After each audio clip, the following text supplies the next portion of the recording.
So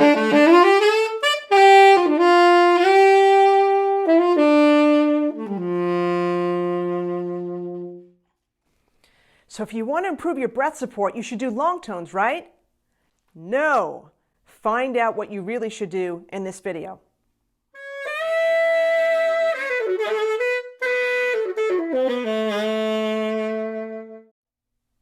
Hi, I'm Donna from DonnaSchwartzMusic.com, the site to boost your playing up to the next level. So in order to improve your breath support, you've probably been told by hundreds of people to do long tones. Long tones. Long tones. All right, well, long tones are very important, but they're not the only way to improve your breath support. And in this video, I want to share with you an exercise, a breathing exercise, that will help to start to expand your breath support and get you that richer, fuller tone you've been looking for. One of the most interesting things my trumpet teacher, Vince Penzarella, said to me many years ago was this: air is free, use it. So many people don't take a deep, relaxed breath when they're playing. And a lot of times if you watch people, especially if they're nervous, they'll breathe like this. Notice the shoulders going up? Even a little bit. When your shoulders go up even a little bit, and try doing this right now, try to take a shoulder breath.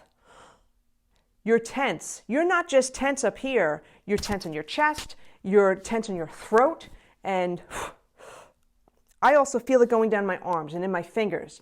And tension is the enemy of all wind players, okay? Brass, woodwind, it's tension, it's an enemy, all right? We don't want to go there. So you've probably been told, hopefully, that you want to take a nice relaxed breath and don't raise your shoulders. In fact, some of you may have been told to take a belly breath, but knowing full well that your stomach doesn't help in your breathing. However, if you use your abdominal muscles and your intercostal muscles properly, that will help your breath support. But how do you get there aside from playing long tones and playing until you pass out? Okay, so this breathing exercise, I did not invent this. I heard this, I read about it a few times many, many years ago, and I was reminded of it in a podcast, I would say about maybe 8 years ago or so, from one of my mentors, Ramit Sethi. It was a business podcast of all places, right? And he was interviewing a Navy SEAL. And this Navy SEAL was talking about an exercise called box breathing. Well, what's box breathing? Box breathing is essentially this. So you're going to think in terms of a box. So you're going to be inhaling through your nose for, let's say, 4 counts. So you're inhaling through your nose for 4. You're holding your breath for 4. You're exhaling through your mouth for 4, you're holding for 4. So you make that box, okay? I probably drew a rectangle, excuse me. Okay, so let me show you what I'm talking about as it was explained by this Navy SEAL. So I'm gonna get 60 beats per minute here. I'm looking at my watch. Yes, I'm old school, I have a watch. Okay, I'm breathing in for 4. I hold it, breathe it out, hold it. I'll do it again better. Hold it, blow it out, hold it. Okay, I wouldn't just do it once or twice. Those were repetitions. I would probably do 5, maybe even 10 in a row, a couple of times a day. Now, your question to me should be, oh my God, she's holding her breath. That is not good for breath support for wind players. Yeah, you're right. In fact, I'm going to give you a bonus tip here. Pay attention. So if you take a breath and you hold your breath and then blow, you've just introduced tension into your body. Let me show you what I'm talking about.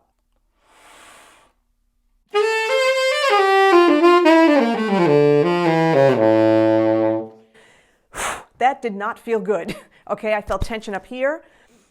I felt tension up here. I felt it in my hands. I felt it going down my shoulders. Instead, when you take a breath, follow this closely. You take a breath, you breathe in, and you immediately breathe out. So you breathe in, fill up, and blow out.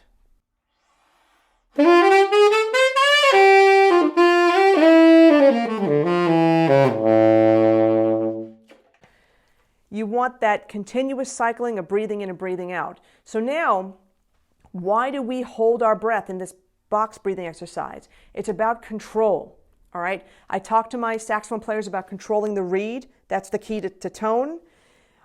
When you want to control your breathing, you're doing this exercise, you're holding your breath, okay? You're working your muscles. That's why we do it. But we don't do it when we perform, because you will introduce tension, okay? So that's the first thing, if you had that question.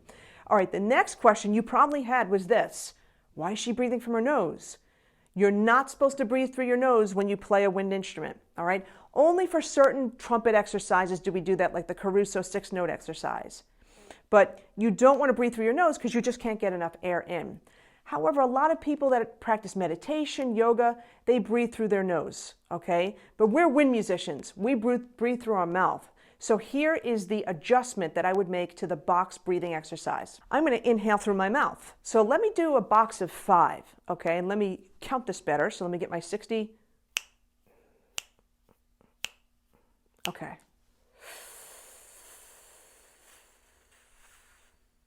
Hold it. Blow it out.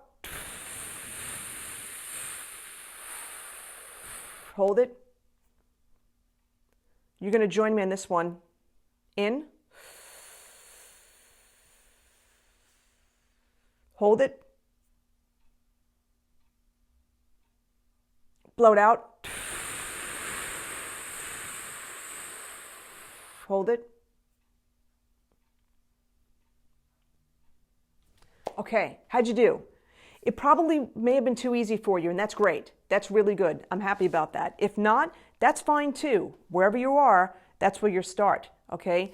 So holding your breath is not good during playing, but during this exercise, it's going to help to work the muscles.